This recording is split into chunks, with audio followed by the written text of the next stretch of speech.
For those of you who don't know me, I'm Terry Widener. I'm director of the Maureen and Mike Mansfield Center here at U of M. The center has a dual mission of trying to foster understanding between the peoples of the United States and Asia, especially East Asia, Vietnam, and the Mekong Delta, and also trying to focus on key ethical issues and foreign affairs. And as part of that, we do a lot of things. We try to bolster curriculum here, bring in visiting faculty and leaders from around the world for dialogue, work in the public schools, do a lot of public programming.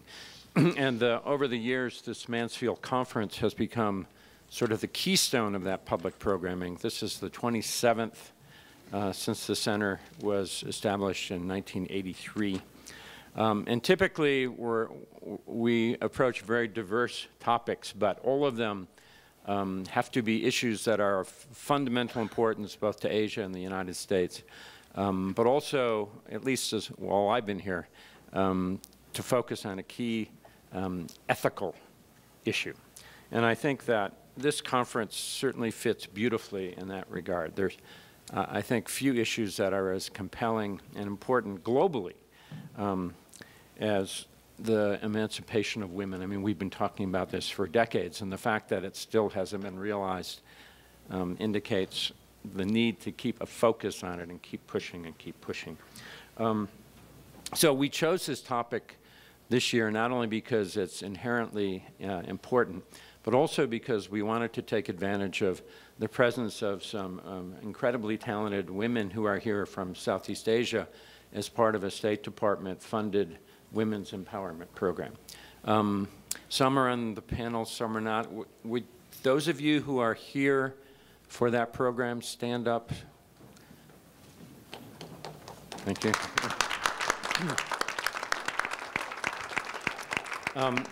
Thank you. So as part of this program, we have brought some very accomplished women from 4 countries in Southeast Asia, and there are 10 here now, and there'll be 10 more in the fall. And we've hooked them up with Montana women who have shared interests so that they can work together and try to learn from each other. And then the Montanans will go to Southeast Asia and have a chance to be introduced to their cultures and their work environments. So we're really pleased to have you here, and you're an important part of what we're doing this year. We're also delighted to have an extraordinary number of top experts and women's advocates from the US and around the globe. I think we couldn't be more happy with the caliber of people we have presenting today. I should note that there are a number of offices to which we owe thanks, and I'll list those. One is the Burlington Northern and Santa Fe Railroad Fund, which contributes key funding to our lecture every year. The Confucius Institute, which resides in the Mansfield Center. Some of you may recognize the title, Holding Up Half the Sky. That's sort of a little joke of mine. I'm a China person, and that's a quote from Mao Zedong, but it made it easier to get Confucius Institute funding. We also owe thanks to the AAUW, the Foundation, and to the University of Montana administration, including the Office of the President, Office of the Provost, and the College of Arts and Sciences, all of which have donated money and been very generous toward this cause. This is a teaching conference, and I think that some people love conferences. I personally hate conferences as they typically evolve, and that is that they tend to be academic people giving very focused information and then leaving. And what we have tried to do is to make this not an academic conference, but a teaching conference. So we've asked participants to give essentially talking points about issues that they think are vital. And our hope is that we'll have a long discussion and question and answer period in which we can actually talk about key issues. And one of the hardest things when you have spent your life becoming expert on something is to say, okay, you have 20 minutes, talk about something important, because you can't really do that. And so at the very least, we hope that we can skim along and alert you to some key issues and provoke some ideas that will lead you to do further investigation. Since we have these people here, we also have taken the opportunity. We have a retreat related to this conference where all the participants go off by themselves. We close the door, and the one rule is that nothing can ever be attributed to any individual. So the idea is to have an opportunity for much more candid and sustained discussion. And I think that some of the people who come for that as much as anything, because that opportunity is so rare, but it's certainly nice for us. Before I end, I want to give special thanks to Dina Mansour. Where are you, Dina? Probably scooting around. There she is. Who really put this thing together from soup to nuts. I mean, she came up with the concept, with the content, found wonderful speakers, and has been going bananas organizing this, as she's done 10 other things. So thank you very much, Dina. I also want to thank Beth Dieter and Suhan Chun. Suhan is there. Again, these conferences, any of you who've done them, take a mountain of work. There's so much detail and organization, but they have been incredible. So thank you very much. And without further ado, I just want to thank you again and turn it over to the first panel. Sara Hayden, one of UM's best and brightest, will be the moderator.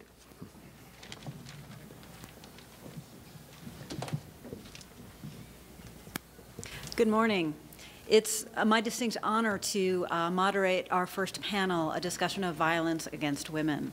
We have 3 panelists, and I will introduce them before they speak. Our first panelist is Ms. Leslie Hagen.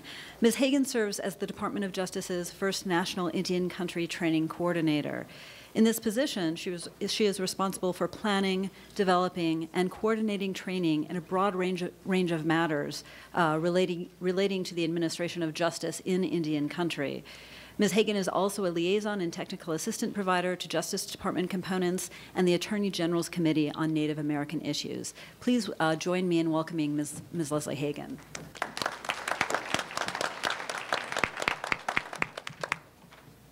Good morning. Well, it's wonderful to be here, and thank you for the invitation to share in today and the retreat that follows. I appreciate that. It's been my privilege and honor to work with Indian people since 1992. I focus within the Department of Justice on violent crime issues as they concern Indian country, our Native American and Alaska Native population in the United States, and some facts that some of you may not be aware of. There are currently 566 federally recognized tribes in the country today, and there are many more that are waiting for recognition. And that creates some interesting issues in terms of jurisdiction when we have crimes that occur. Of those 566 federally recognized tribes, a little over 350 are what we call Public Law 280. And in Public Law 280 jurisdictions, the state has primary investigation and prosecution responsibilities. In a little over 200, I don't know if I should take that as a sign or what. In a little over 200 jurisdictions, those are called non-Public Law 280, and the federal government has primary felony investigation and prosecution responsibility. So where that gets interesting is tribes are sovereigns. They are their own independent governments. So as a federal prosecutor, when I work a case that occurs in Indian country, I have to be respectful of that tribe's code, their elected leadership, their court structure, their law enforcement department if they have one, and we have to find a way to work together to serve justice for that victim and for that community, both for the tribal community and for the United States, who I represent as a federal prosecutor. So with the current administration that we have, there has been a real renewed focus on Indian country. And we have the Attorney General, Eric Holder, and then right below the Attorney General, we have the Deputy Attorney General. So that's the number 2 in the Department of Justice. And that person really acts as the leader that provides direction to the U.S. Attorney's offices around the country. We have 46 U.S. Attorney's offices that have Indian country responsibility. And in January 2010, the Deputy Attorney General, the DAG for short, sent a memo out to those 46 districts and reinforced that public safety in Indian country is a Department of Justice priority, and really directed the U.S. Attorney's offices and the Assistant United States Attorneys that work in those offices to focus on public safety in tribal communities. So what does that mean? We have been told to engage in consultation with tribal leaders and with law enforcement and talk through what are the public safety issues. And I think in terms of talking points for today, one of the things that strikes me the most about working with a separate sovereign and trying to work collaboratively on a shared problem, because it is a shared problem, is trust issues. A lot of things, as you know, in life come down to communication and relationships. And unfortunately, in Indian country, we have horrific rates of domestic violence and sexual assault that occur. And we ask those victims a lot when they come forward and report. And I think about one case that I prosecuted. There was a school that called because a little girl had another student in her class attempt some inappropriate contact with her. And so the child welfare and law enforcement went and interviewed her. And the last question they asked in the interview about what happened with her fellow student was, has anyone else done anything like this to you? And she said, well, my Uncle Joey has. So we launched an investigation with her uncle, and it found out that 3 years earlier he had sexually assaulted her. And as part of that investigation, we interviewed other family members. And this little girl was 11 at the time that we did the investigation. She was 8 at the time of the assault. And when her mom was interviewed, you know, if you do this long enough, you just get that sense that something's not right. And so Mom was asked about the perpetrator. She broke down crying and said that he had raped her as well. Now, what was particularly difficult is her assailant, her rapist, was also her brother-in-law. And she was a woman who lived in a very small reservation, just a few hundred people.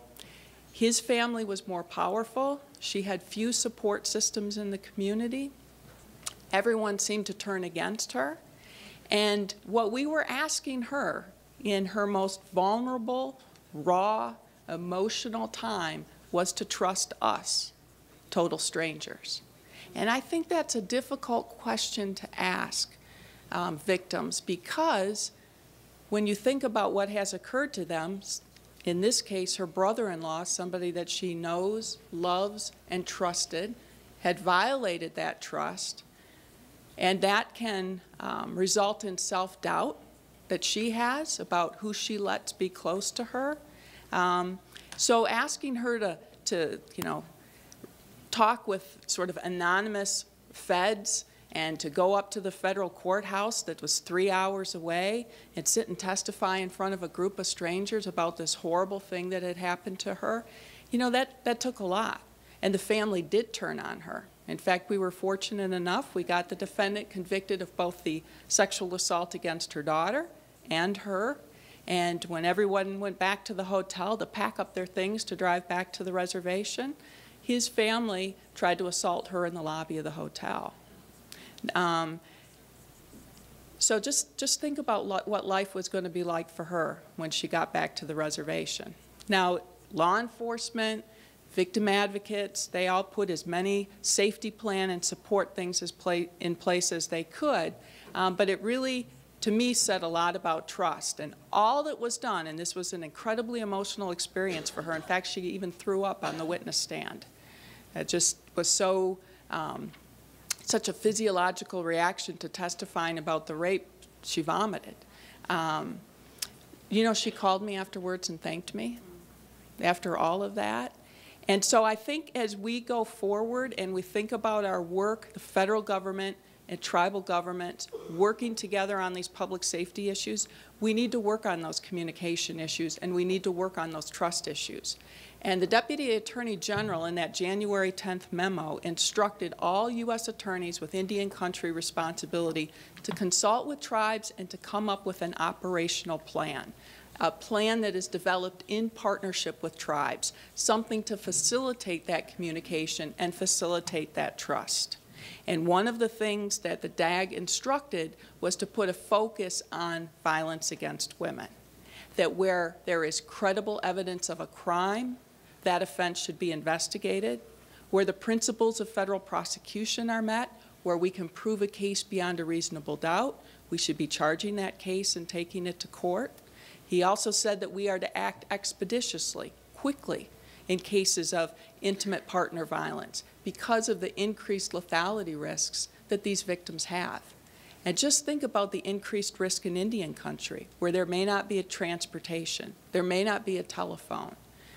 Law enforcement may be an hour away.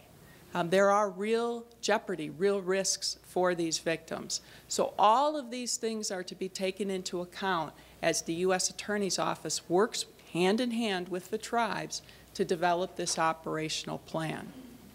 The Department of Justice is working very hard on the reauthorization of the Violence Against Women Act. It's currently being debated on the Senate floor as we speak, and there is a significant focus put in Senate Bill 1925 on Indian country.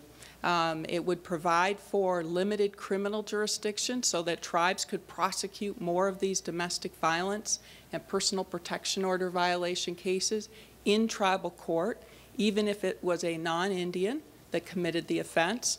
Right now we've got a Supreme Court decision from '78 that says tribes don't have any criminal jurisdiction over non-Indians. And in certain parts of the country, we have a significant number of non-Indians that live on the reservation. They're engaged in relationships with Native American women and men. They may work on the reservation. So we want to make sure that tribes can have as robust a system in place as possible to provide for public safety in their own community. So the Department of Justice has a real role in providing for public safety in Indian country. We have a moral and a legal responsibility to be involved in these offenses and to work in partnership with the tribes. And I really think that working together on things like the Violence Against Women Act, the technical assistance projects that are funded under that federal law, developing the operational plans, doing training, doing outreach, working together on cases, that together these two sovereigns, tribal governments and the federal government, really can significantly impact public safety for women and children living in tribal communities. So, aho, thank you.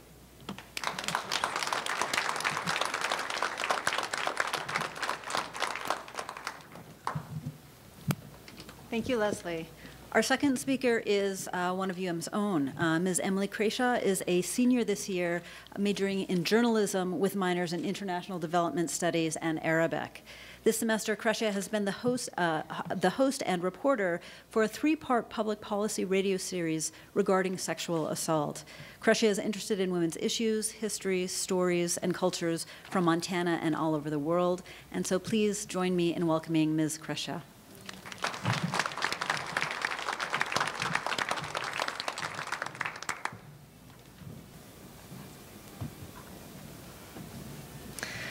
So I'm here to share with you all the research I've been a part of in the School of Journalism's advanced audio class. Unfortunately, over the course of the semester, the issue of sexual assault has been in the headlines. If you live in Missoula or in Montana, I'm sure you've read about it in the news.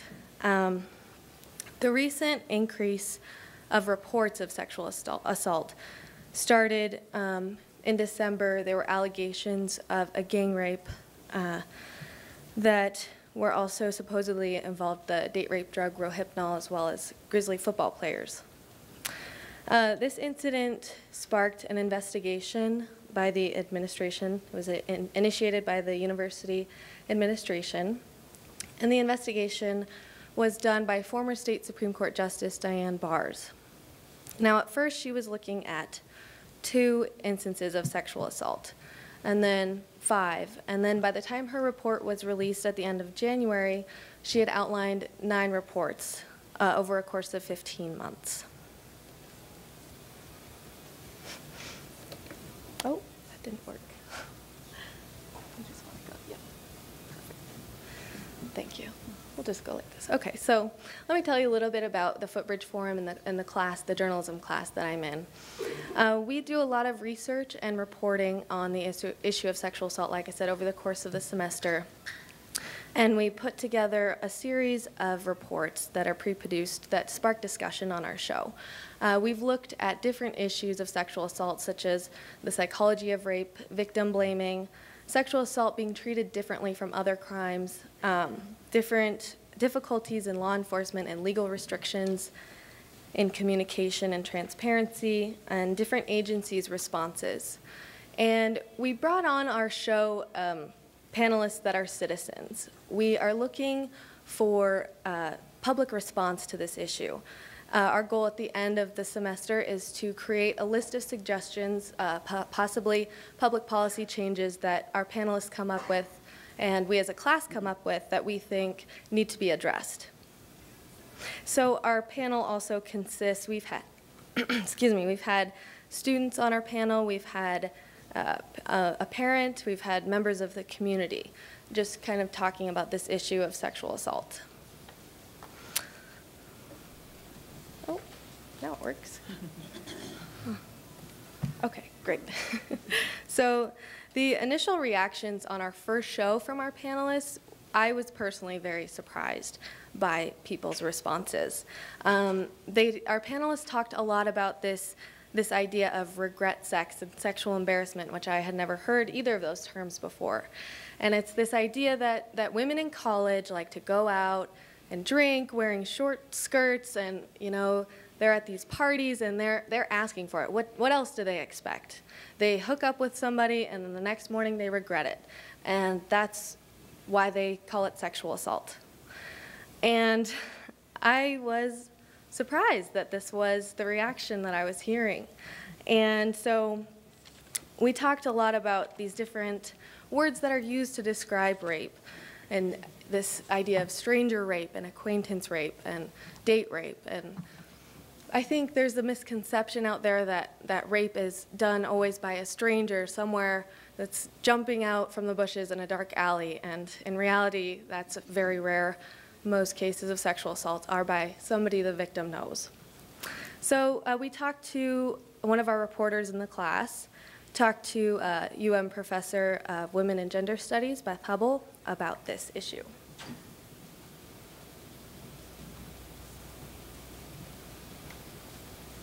A lot of the prevention things are about stranger rape, and I hate either term, stranger rape or acquaintance rape, because acquaintance rape makes it seem like it's not as serious, when I've heard a lot of people argue it's even more serious, because then there's a betrayal of trust that isn't there with a stranger rape. They're both horrific crimes, but often when you hear terms like date rape, it somehow implies it's not as serious as like real rape. It's rape. It's rape. It's rape. Stop putting adjectives on it. A lot of the prevention things are about stranger rape, and I hate either term, stranger rape or acquaintance rape. Sorry about that. So she made a very good point there, and we played that for our panelists in our second show. But back to the first show, when I asked why sexual assault might be treated differently than other crimes, the first thing that one of our panelists said was, that poor guy, he made a mistake, and now he has to register as a sex offender his whole life. His reputation is ruined in the community. And again, I was shocked. And there was this idea that consent wasn't an issue at the party when they were drinking, and communication wasn't clear. So again, we talked to one of the nation's leading experts that studies these myths about sexual assault, and that was Dr. David Lesak. The data that I've been collecting, that other people have been collecting about who is committing these sexual assaults, pinpoints the fact that the vast majority of these sexual assaults are committed by serial perpetrators, serial offenders. They average 6 rapes apiece. Now, after 6 rapes, you know, how many miscommunications do you give a guy, right? How many chances to get the communication right? It's very clear that this has nothing to do with miscommunication. The data that I've been collecting, that other people have been collecting about who is committing these sexual... Autoplay. So that was our first show. So the second show, we started talking to experts and getting these opinions that, you know, why were we getting these responses? And so we also were looking at different agencies' responses as well to this issue. And that's another can of worms. The university's student conduct code requires to keep student confidentiality in any matter of misconduct. President Engstrom did say that communication with the police department could improve.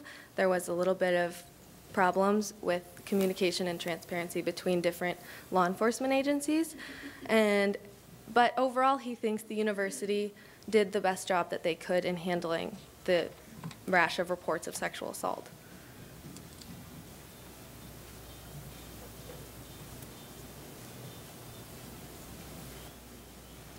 You know, I'm not sure that I would say there is much that we would do differently in the way that we handle the actual reports and so on. We are under the restriction of several different legal frameworks, and that, I understand, is difficult for many people, the public, to understand. And so, you know, they want answers. They want to know who did this and what happened. And because of very powerful laws about student confidentiality and so on, I can't really point to any particular steps where we would say, oh, that was the wrong way to handle that. We should have done this instead. You know. And although the president says, you know, he doesn't think he should have done anything differently, there has been public controversy about the way things have been handled. In particular, there was last month sudden firings in the athletic department where our athletic director and our head football coach were fired, and the university, the president did not say why at all. They would not release any information, again saying there were legal restrictions. They also came together with the city to create this campaign, 911 campaign, because of the restrictions in the student conduct code and student privacy. So they were saying that, you know, if you are sexually assaulted, you need to call 911. Don't go to the university. Don't go to the dean of students who's in charge of disciplinary action. You need to call 911. And he also outlined, the president outlined some other policy changes in a final report he issued last month. He talked about the faculty and staff reporting requirement, which is new. So now if a victim comes forward to one of their professors that they were sexually assaulted, that professor is now required to report that. He also made this online tutorial starting next fall for students. That's required. And the standard of evidence for sexual assault in the Student Conduct Code was also lowered. It was clear and convincing beyond a reasonable doubt, and now it's lowered to what most civil cases use, which is the preponderance of evidence, which is meaning that it's happened more probable than not. So those were some changes that he did make and that I'm assuming are going to be implemented in the future. And unfortunately, this is a bigger problem than just this campus. Even though it's been in the news here, everybody says, or I've heard people say, this happens at every university. Like, somehow that might be comforting, but I think it's anything but comforting. It's even more disturbing. And I don't think it's a reason to excuse or ignore this issue of sexual assault. I mean, in all honesty, it's something that we need to talk about, and President Engstrom says that this university is tackling the issue directly.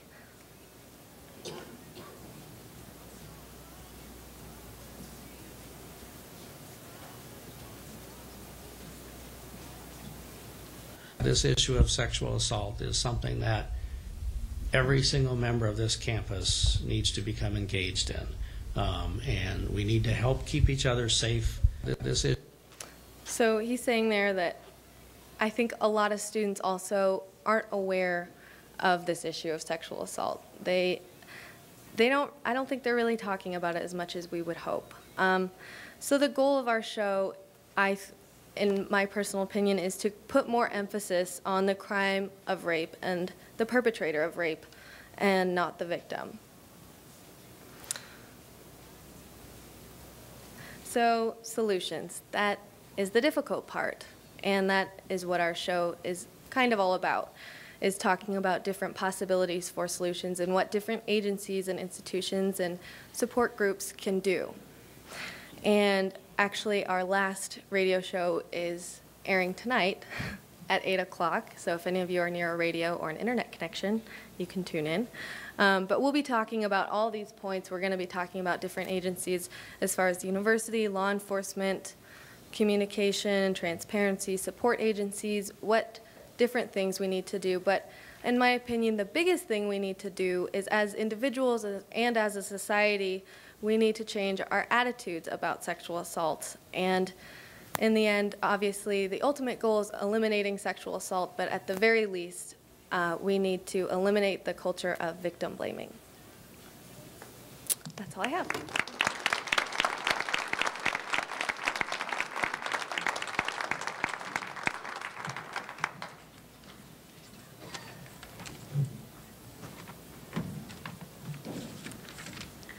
Our third and final speaker for this panel is Ms. Sara Williamson.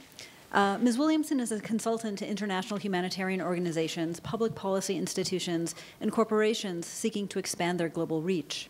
Ms. Williamson is currently developing a sexual and gender-based violence prevention toolkit comprised of safety devices to protect displaced women and girls in emergencies.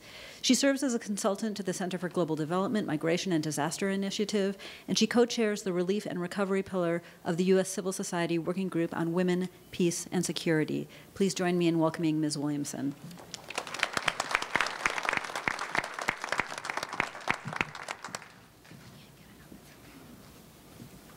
Thank you so much, Sarah, and I am delighted to be here. It's my pleasure to take part in this very important conference. It's my first time in Montana, and it's gorgeous. Thank you, Dina, for inviting me and for other faculty. Also, just want to thank Leslie and Emily for their wonderful presentations, which were very thought-provoking and gave us all ways to think about how we could become involved in preventing violence against women in our own neighborhoods. And I'm here to talk about international crisis and disaster response, and to make a little bit the transition between our domestic focus and my talk, which will be on the international side. I want to begin with a story. So I'm an emergency relief responder, and when a disaster happens, I usually go out to a crisis within 72 hours. On my way to Southeast Asia for the tsunami response several years ago, I had two very interesting experiences before I even got to the disaster zone. The first experience was on the airplane. I flew in economy class, and I routed through Detroit. I made the mistake of asking the gentleman seated next to me what he was going to do when he was in Bangkok. And he told me that he was going to pick up his wife, whom he had ordered over the internet and never met before. And he could not wait to meet her because he had bought her And it was so hard to find a woman in America. He just couldn't wait to go pick her up and bring her home as if she were an item that he had purchased. Then I had to stay with him on that very long flight, which was very difficult because I did not want to tell him what I did for a living because I thought I will not make it through this, this plane ride with him. Then I arrived in Bangkok and I was so tired and jet lagged and I couldn't wait to go take a nap in my hotel room. And knowing that trafficking is such a big issue in Thailand, I usually stay at a nicer hotel so I can avoid the brothel scene. But in the elevator, on the way up to my room, I was accompanied by several large, wealthy men from the Middle East who had just purchased girls between the ages of 8 and 10 and were taking them up to their rooms. And this was even before I arrived in the disaster zone. Just think about the needs of women and girls affected by the tsunami. So we have violence against women happening in so many different ways. But as a relief responder, I'm usually dealing with crises where social order has broken down completely and where the immediate response is to meet people's needs and save lives. And so in my talk today, I'm going to go through the different cycles of a disaster response. And I'm going to talk about the responses to sexual and gender-based violence in that cycle. And then I'm going to talk a little bit about the prevention frameworks that are being discussed because the focus in emergencies is very much on survivor care and services to those who've been affected. And there needs to be a greater emphasis on prevention. So we're going to talk about the theories behind prevention. And then I'm going to introduce maybe some other models we could look at and some innovative ideas for how we can better protect women in emergencies. And because I'm a little bit old-fashioned, I have to confess that when I was a student at university, we didn't even have the internet yet. So I have provided handouts for you. And the first one I want to talk about is this one, if you have the document. It's the Disaster Response Framework, which some people credit Fred Cooney, who is a humanitarian disaster response expert, with coming up with this cycle. But the cycle has 4 key provisions. I've provided you with one that has a little more extra analysis. But the first phase is mitigation, which is looking at the risks faced by people before a disaster occurs. Preparedness, the behaviors of people in getting ready for a crisis. And then the response to the actual incident, which is where the relief phase comes in. And then the recovery, once people's needs have been met and life-saving assistance happens, how do you move on and go back to the normal stage before the disaster occurred? And what happens during an emergency response in that third phase is that the United Nations sets up clusters. Has anyone ever heard of this system before? Maybe a few people. So the UN in the late 90s started experimenting with setting up clusters, which basically means a group, because when a disaster strikes, hundreds, if not thousands of people actually arrive on the scene to be first responders. And in order to organize them better, they put them into different groups according to sector. So there's a cluster for health and a cluster for food and a cluster for shelter for all the main components of a relief response. There's a cluster called protection, which is focused on the needs of especially vulnerable people in a disaster and how to make sure that those, for example, who might be handicapped or elderly, female-headed household, unaccompanied children, how to focus on their needs specifically. And under the protection cluster, there exists what's called the SGBVAOR. And I live in Washington, so we get used to these acronyms, but it's the long one. So it's the Sexual and Gender-Based Violence Area of Responsibility. And this group is co-chaired by the UNICEF, which is United Nations Fund for Children, and UNFPA, which is the UN Family Planning Association. And they will focus on addressing the needs of women who've been affected by sexual and gender-based violence and also of children. Some of the current tools that are being used to address the needs of survivors our referral systems. So after someone has been victimized, how to refer them to appropriate services, healthcare, legal assistance, training to educate communities about the problem, engaging with men and boys in women's protection. And also there's an increasing trend to focus on livelihoods and data collection.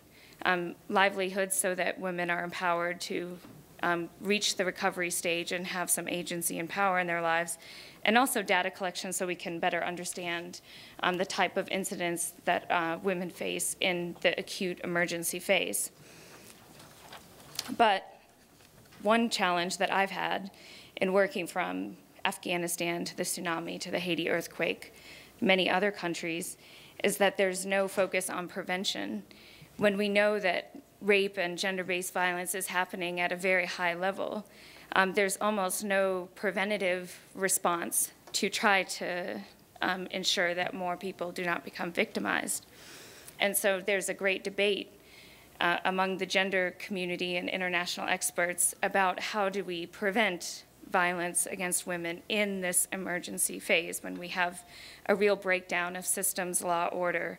Homes are destroyed, relationships are destroyed, communities are displaced. What does prevention look like in that early phase one?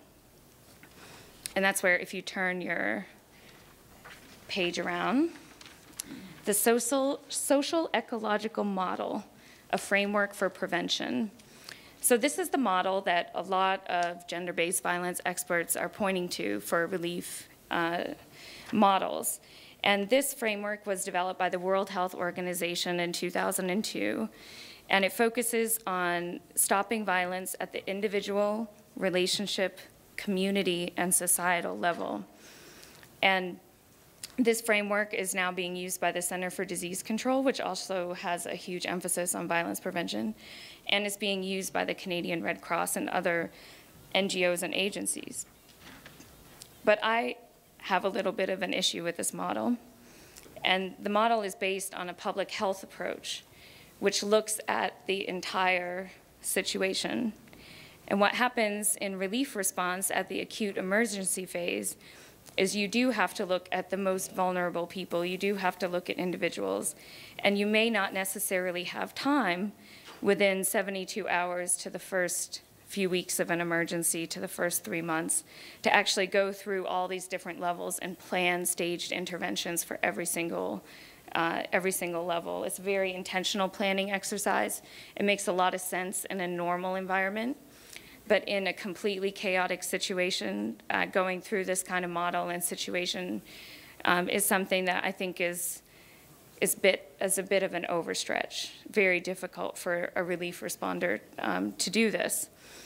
So I've been thinking a lot about how do we look at other models of prevention in crisis response and disaster. And one model that I believe is not looked at enough is a criminal model of crime prevention, which Leslie focused on in her work as a prosecutor. And I think that we forget sometimes in women's advocates and relief responders that perpetrators are criminals and that they're social deviants. It's not a norm. I don't believe that countries have a culture of rape, such as people say about the Democratic Republic of Congo. I don't even believe that a culture of violence against women is accepted, even in places like Afghanistan and Pakistan. I think it's a deviation from the norm of what does occur in most families and relationships. And so let's name the people, as Emily was saying, as what they are. They're criminals, and they should be prosecuted, and we should be focusing on honing in on the perpetrators. Now, the other thing about the criminal model that I really like, and police officers around the world will tell you this, is that criminals select their victims. There's an intentional process of determining who might be a more vulnerable or weaker individual and trying to determine how easy will it be for me to actually violate this person. And I think we have to look at that, again, not victim blame, but victim selection. What is in the mind of the criminal? What is in the mind of the perpetrator? And how can we prepare women and girls to present themselves and their situation in such a way that they might be deselected from this intentional process. Something very important to consider. Which leads me to my, my current work and my personal preference of what kind of model we use for prevention of violence of women and girls in emergency settings, which is self-protection, and taking women and girls through this very first model that I showed you on managing the risks that they face, mitigating those vulnerabilities that they have, preparing themselves to face violence in a situation of chaos, and helping them respond to their needs and helping women and girls respond to each other so that together in community they can recover from the situation. And I think we don't have to create a new model for sexual and gender-based violence. We can use the disaster model as it exists, but we should focus on the ability of women and girls to use their innate capacity to protect themselves and to prepare themselves, and also to protect each other in a situation where they may face violence. And you may say, well, gosh, that's a really, heavy burden to put on women and girls who've already, lost everything and they're hungry. But there's a lot of evidence out there to show that women already use very intentional measures and tactics to prevent themselves from becoming a victim, which leads to my second handout, which the first page says, existing self-protection measures used by women and girls. And this is a compilation of data that I've come across doing assessments in many different countries, working with women and girls, but also using great research and studies done, and you'll see it to the back. There's all the sources that I consulted in coming up with that one-pager, including one very good study, an inventory of how civilians protect themselves from violence from Mr. Casey Bars over there. And I think that we make a mistake as emergency responders or as international people responding to a local disaster situation, believing that we have the ability to protect people and ignoring the ability of those affected to protect themselves. And which is why I believe kind of the future of violence prevention for women in humanitarian emergencies will be coming up with ways to support women to better implement the strategies and tactics they already use, which is why, as Sara mentioned, I'm developing a toolkit of very simple devices and technologies such as lighting, alarms, and locks that women and girls can use themselves to try to prevent and deter would-be assailants from reaching them. So I'm eager to engage with you in a Q&A about other specific contexts. I don't have time to tell lots of stories from many places that I've worked, but I look forward to your questions.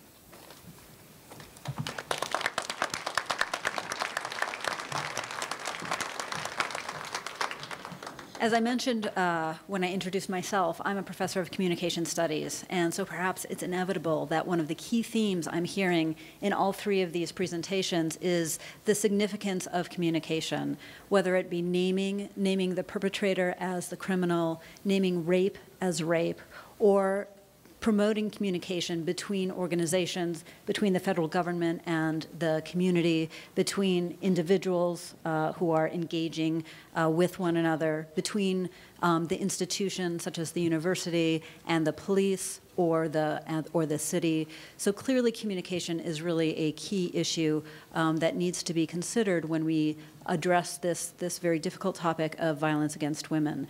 At this point, then, I'd like to invite you to communicate, to ask questions of our panelists. And I think there is someone who has a microphone who can help bring the microphone around. Thank you. And there's a question in the back.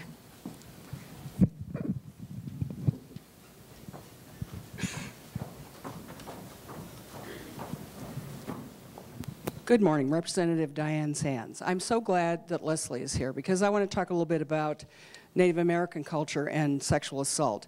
I'm a legislator who chairs the Democratic Women's Caucus. In the last 2 sessions, we have had a resolution that tries to deal with the issue of sexual assault on reservations. And maybe unlike nationally, the statistics in Montana are that the numbers of Native American women who are sexually assaulted are by white men.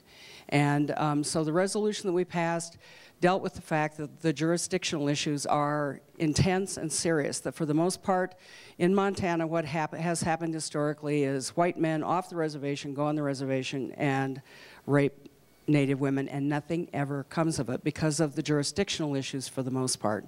So we were calling on the Attorney General at the federal level, the tribes, and the state, which has very little jurisdiction here, to work together to try to come up with solutions. As we say, if we can have water compacts and gambling compacts, we sure as hell should be able to figure out some way to prosecute the prevalence of these crimes against Native women, and we've had a couple of conferences dealing with that.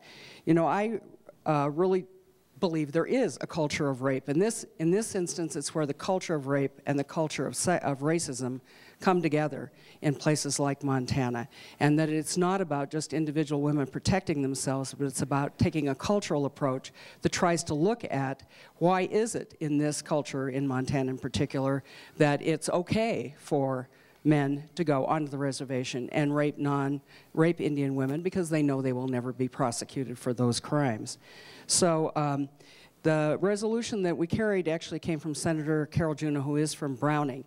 And to tell you a quick case of how serious this is, I want to mention that when that resolution came to the floor of the House, and it was actually simply a resolution, this is not a statute because the state does not have jurisdiction here. Unbeknownst to me at that point, the Republicans had caucused against this resolution because, as they said, well, if this had to do with all women and it didn't accuse white men of raping Indian women, we would be more concerned about it. But they actually caucused against a resolution dealing with sexual violence against Native American women. And that was 2 years ago. So all I'm going to tell you is that the intertwining of racism and sexism and violence together in this state is not an abstract issue, it is a day-to-day issue, and I think it's only with the leadership of women and men as a group trying to address this both at the jurisdictional level and at the social, cultural level that we're going to be able to address this. And there are other topics in there, but that's the one I wanted to bring up.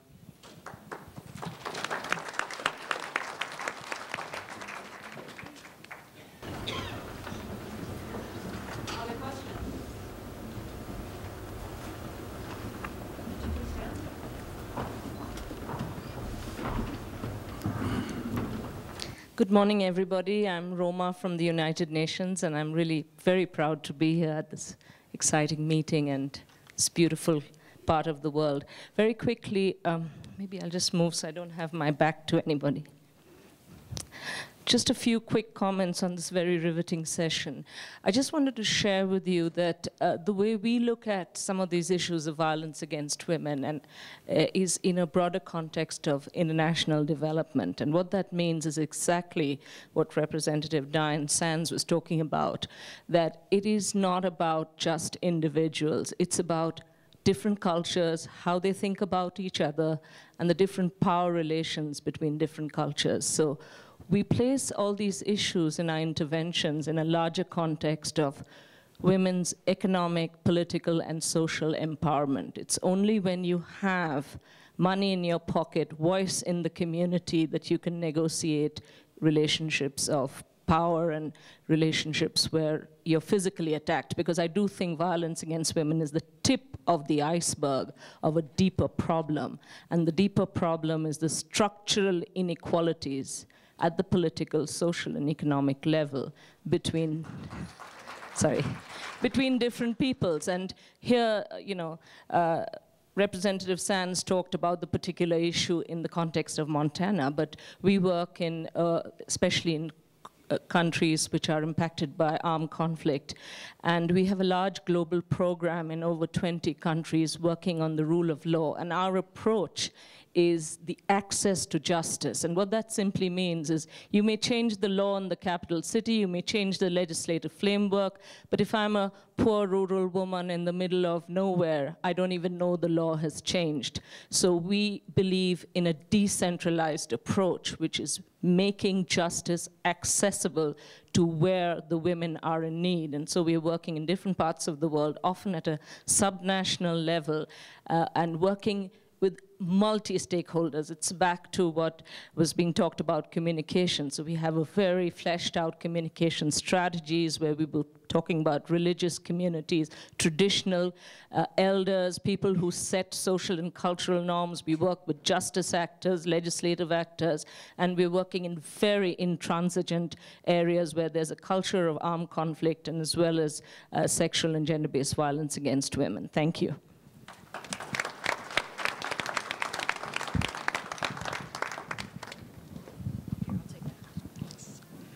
Thank you to all of the presenters. Very interesting talk this morning. I'm Teresa Sobieschek. I teach in the Sociology Department and the Women's and Gender Studies program here on campus. And my question is actually to Sara Williamson, but maybe other people on the panel would like to respond as well. It's kind of interesting. I appreciated your careful analysis of the different models of conflict-ridden situations and how we can prevent gender-based violence or sexual violence. But it's kind of interesting to be here on the University of Montana campus. I remember when President Engstrom actually suggested, after the spate of sexual assaults, that women start to, dress more conservatively and not go out alone at night. It's kind of interesting that Stacy Rye, formerly the program administrator of Women's and Gender Studies program, now the director of WORD, and also the Slut Walk on campus, which was organized by students, made the point that it's important not to blame the victim or to put the onus of preventing sexual or gender-based violence on the victims or potential victims, but rather on the perpetrators, which are largely males in most societies. So I'm wondering, is ultimately this approach of not blaming the victim but putting the onus of prevention on the perpetrators the goal in what you would call the normal or non-disaster situation? And also, does the different approach in a conflict situation make achieving this idea of blaming the perpetrator, largely men, more difficult to achieve just because we're kind of flipping back and forth between different situations?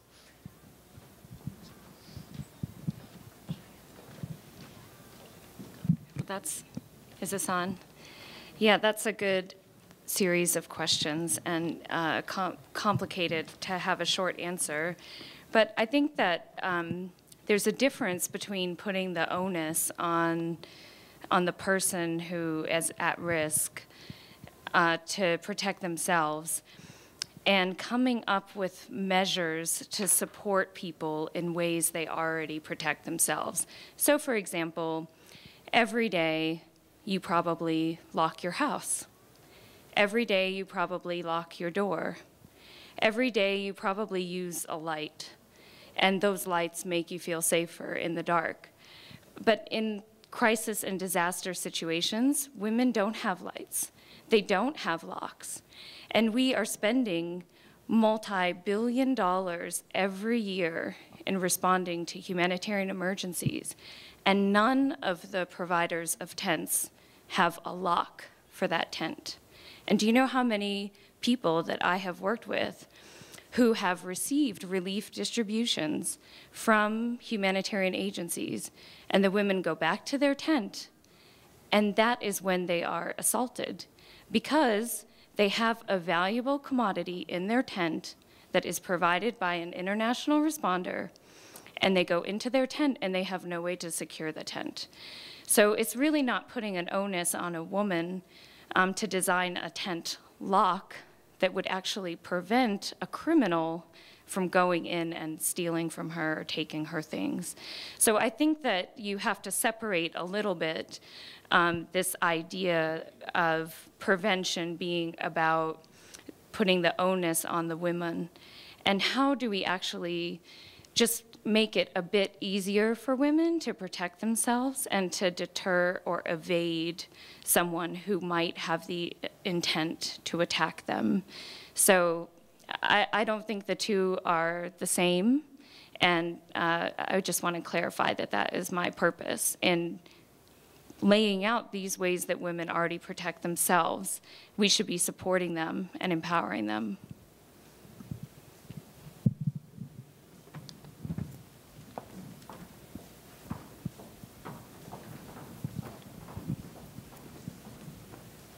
Thanks. I'm Rick Hill. I'm going to moderate a panel later on. But in the sort of, it seems to me that in this last question, one of the issues, the sort of leitmotifs in a lot of the discussion has to do with changing an equation or changing an attitude, social norms. And as one of the few members of my gender here today, I'm acutely aware that it is, it's a set of social norms largely that were created by men. And so I'm aware, and I'm just curious in terms of practice here at the University of Montana or in other places, mechanisms to, to try and get men to think about that responsibility. I'm aware of one group in Washington, D.C. called Men Against Rape. It has a lot that works on, primarily with young men in high school, dealing with the sort of complex nexus of growing up and raging testosterone and the signals that they're getting from society about what they need to do to be men and how that feeds into their relationship and their power relationships with women. And so, any sorts of be interested in the panelists' comments on that issue and things that they know about that seem to have been successful. Actually, there was the national organization Men Can Stop Rape. They came to this university at the beginning of March. The group Men Can Stop Rape, they were here at the beginning of March, and now we actually have our own university group of Men Can Stop Rape. There's a lot of, I think that is great that men do need to get involved and they do need to have a role in this issue because, like I said before, I think the emphasis needs to be put on the perpetrator and not the victim. I guess I'm not clear on your question if men, I'm not sure what you mean. Well, to the extent that the men can stop rape dynamic. So what is it that they do that's so important and can that be amplified? That's one group. It's the only group that I'm aware of, for instance. But the issue has to do with a society, and particularly a male society, that accepts more responsibility. There's something that happens there, and that in our, like I said, a sort of leitmotif here is an assumption that that's accepted. The story that Leslie was telling was that was something the family, in some ways, accepted for a long time. It's a difficult dynamic. It's very visceral, visceral morning for me so far in terms of understanding how that is. So how do you change that? Well, I think groups like Men Can Stop Rape are important and essential in changing that dynamic because I think that often I was interviewing a guy about this issue, what can men do? And he said that women often, some women, tend to be very direct when they're talking to men about sexual assault, where the man feels defensive and puts up this, it's not me, I'm not a rapist. And so I think a lot of men feel, well, I'm not part of the problem, so I don't need to engage in this issue. When I think it's important for men to be involved in groups like Men Can Stop Rape and say, we do have a role in this issue. We need to, and honestly, I think it all goes back. The root of this problem, I think, is how people talk, how guys and girls talk to each other about relationships and about this hookup culture. And I think there's a lot to say about some groups of men who might use language that really objectifies women, and maybe it's not something that they even realize they're doing. But just the way that they talk about women, I think, is a big root of the problem. And so I think by these groups, Men Can Stop Rape, it's bringing more awareness to that idea that men do have a role and they do need to participate in that dialogue. I don't know if that answered your question.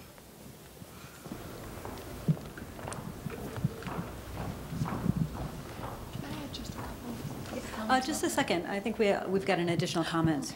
Just to follow up, you know, I think it's a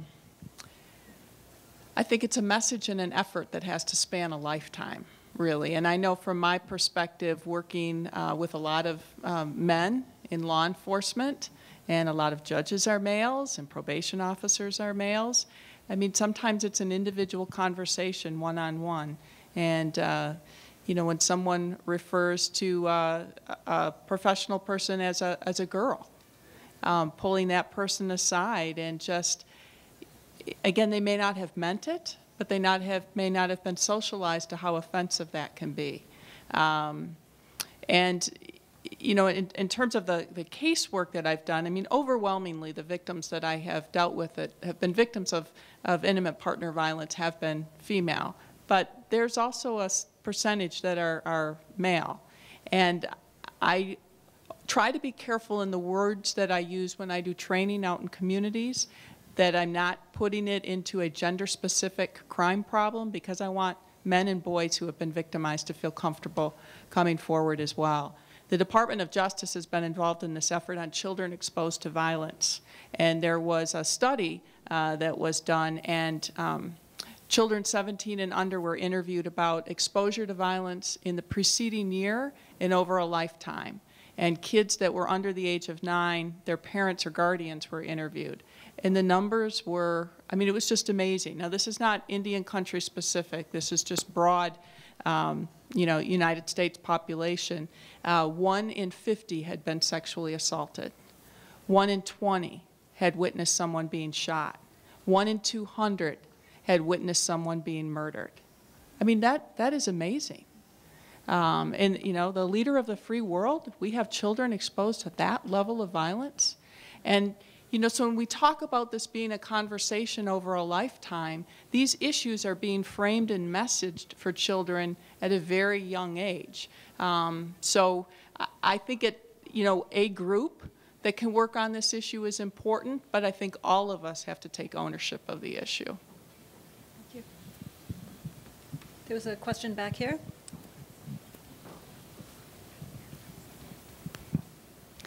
Thank you. I'm Sue Dickinson from Great Falls. I'm a termed-out legislator. Hi, Diane. My question is specific to Ms. Hagen. On the Violence Against Women Act, I saw that the Alaskan tribes are opposed to it, saying something to the effect that it will make their ability to prosecute and deal with domestic violence against women more difficult rather than easier. My question is, are the women of those nations speaking? Are they part of that concern, or do they have any voice? And what do you think, how will that impact the attempts to get this act through Congress?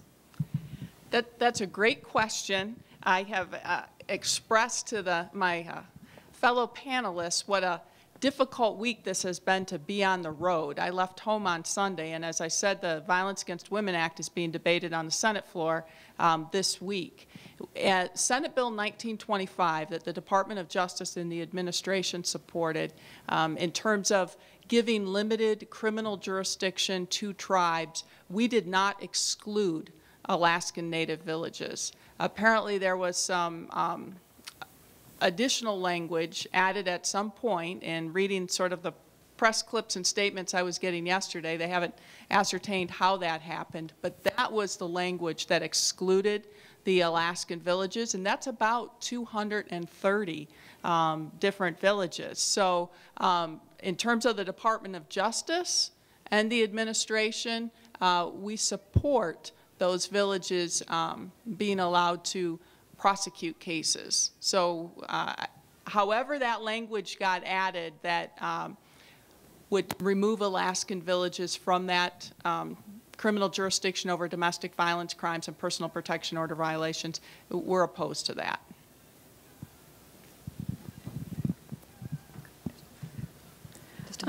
I just wanted to get some comments from the panelists and maybe the speaker from the UN here. Since we're talking about violence against women, I think the word prostitution is violence against women, and I think we use that label when we should be talking about you know, sex slavery, and human trafficking.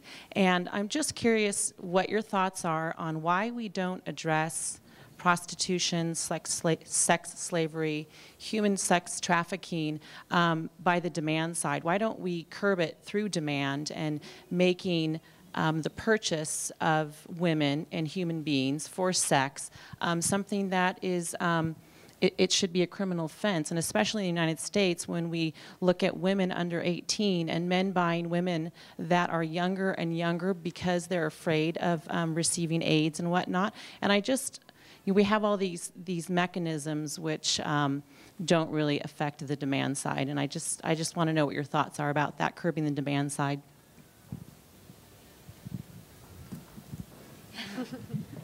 It's such a good question. It's so very hard. I mean, it's just shockingly easy to buy women and girls, and I think my opening story about that plane ride from DC to Bangkok exemplifies that. And there are a lot of great efforts underway to criminalize trafficking in persons.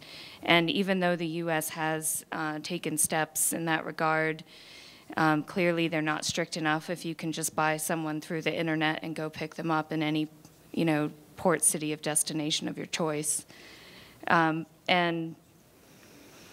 it has to get tougher on the country of origin side. And in the United States, there's a lot of trafficking, for example, in Washington, D.C., through runaways and young girls who've left their homes due to abuse or neglect end up on the streets as prostitutes and essentially sold.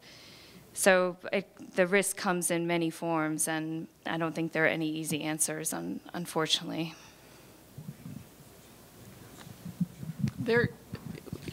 We do prosecute those that sexually exploit children under the age of 18, and then also adults if there's force or coercion that is involved. The Department of Justice has prosecuted more and more sex tourism cases. Another thing I wanted to mention is that we have a national sex offender registry. So folks that are convicted of an offense here have to register, and there is also a requirement in that law that if someone was convicted outside of the United States, if they're coming into the U.S. to live, work, or go to school, they also have to register. And then some of those folks can be flagged and frankly turned away at the border. So that's really an international effort. We certainly have a lot of responsibility, the federal government, to prosecute those cases, but working with Interpol and others for those folks that are convicted sex offenders, working to flag them if they try to come into the U.S. and to make sure they get registered is really an international effort.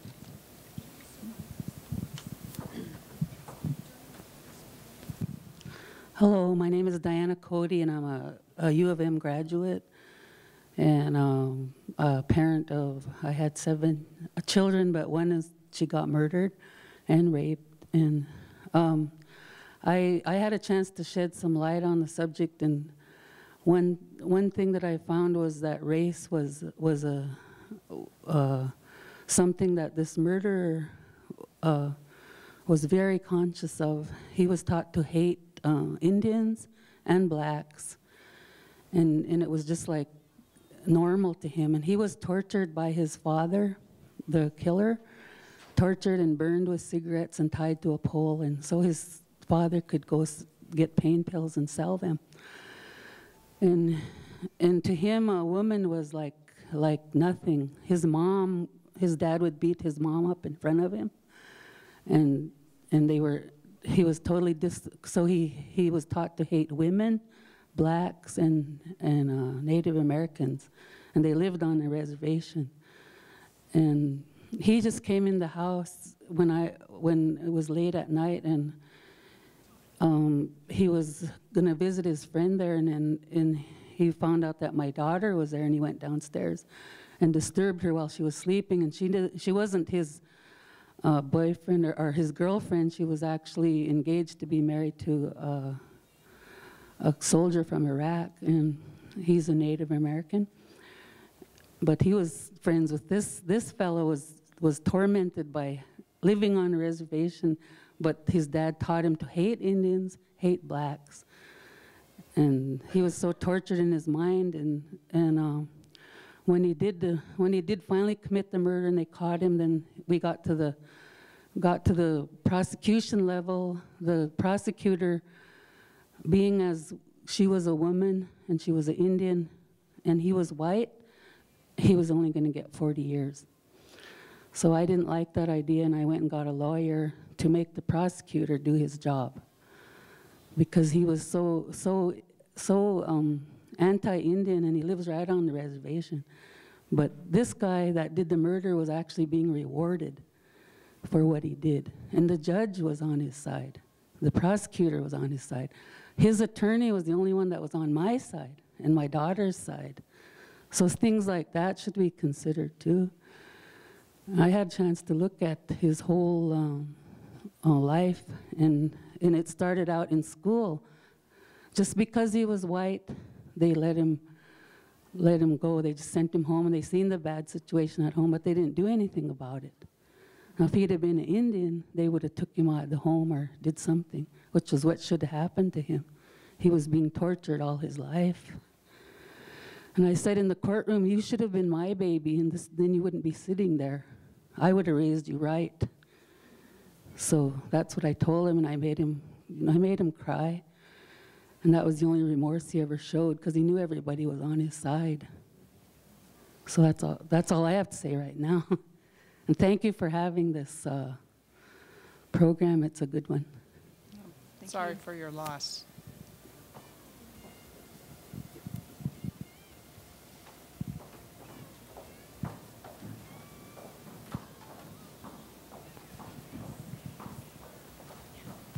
Thank you.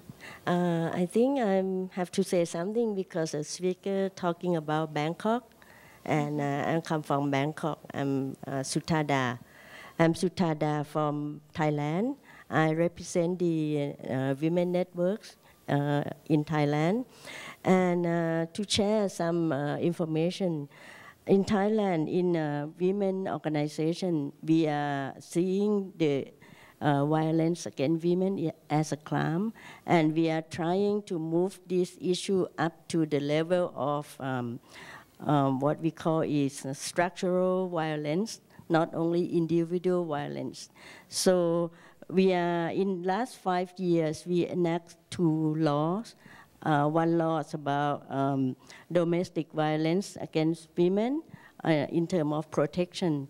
And another law, we called it anti-human trafficking, aimly to protect women and children to be trafficked. But that 2 laws is, we call it as a soft law, because it's no teeth. It means enforcement is very weak, and we are in the period of amending these 2 laws to be more effective, more enforceable, and also women can be protected, or human trafficking can be eliminated, or can be putting in the serious level. And one thing that we do promote in Thailand, and maybe in the future, that guy can got caught at the airport when he arrived our airport, if you share that information to any policeman.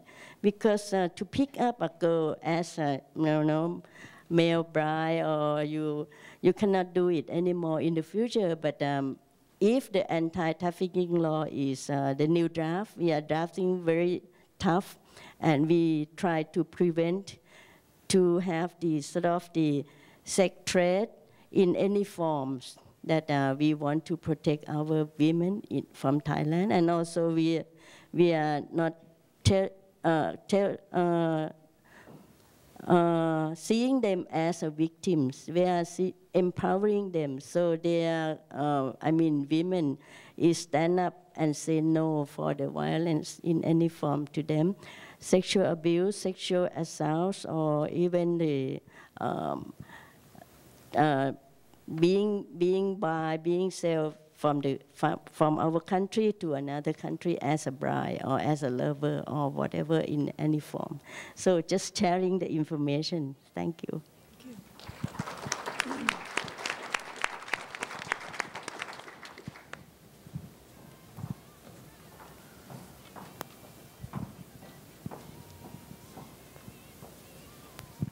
Hi, I'm just wondering to any of the panelists if, especially Emily, I guess, if anybody discussed any influence of the prevalence of pornography and violent pornography on the internet.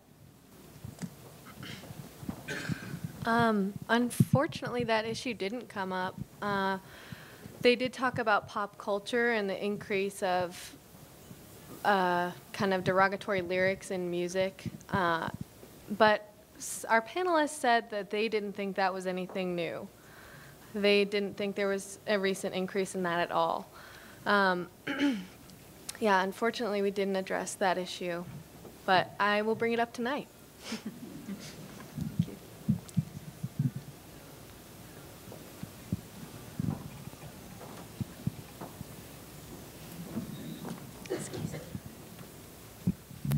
I just have a question about the trafficking in the gentleman that's, or beast, that's going over to pick up his bride.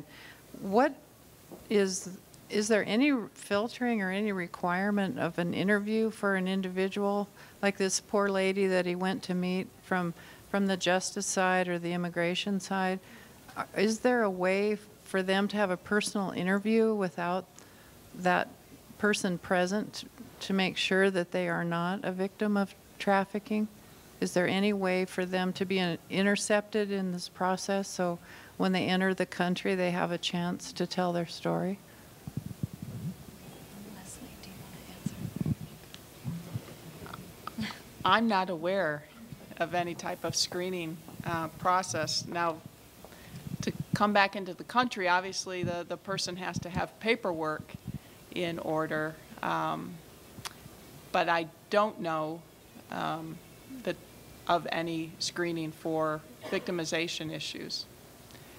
It may exist. That's certainly not my specialty, but I used to work in the sex offender registration office at DOJ, and I don't remember our having discussions about that. I don't know if you remember anything different.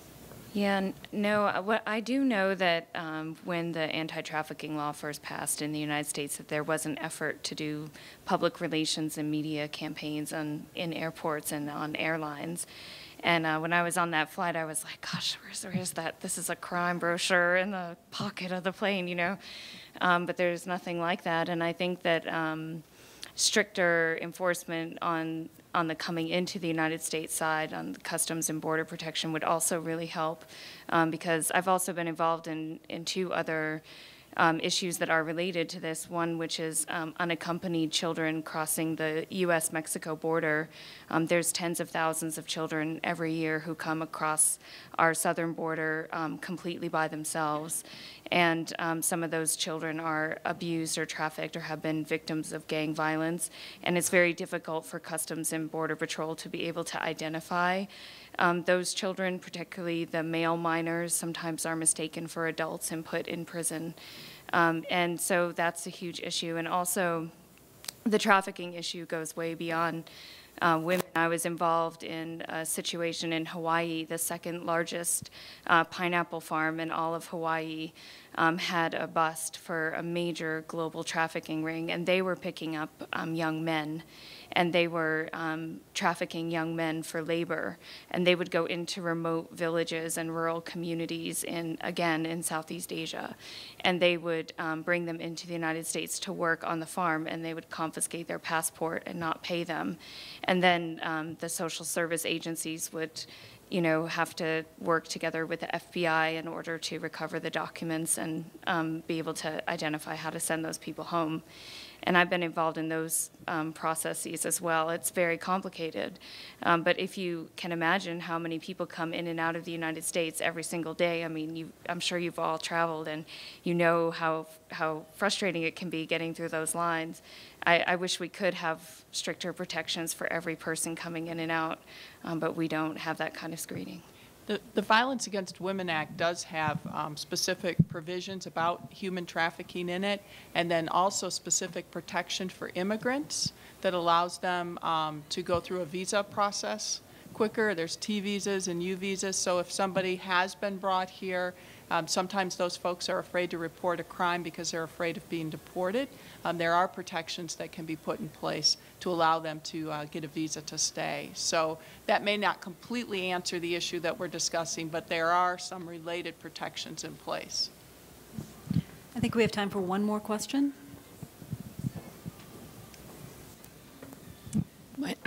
My name's Judy Wright, and I'm a parent educator, and my heart goes out to this mother that shared her story, and I too wish he could have been her baby.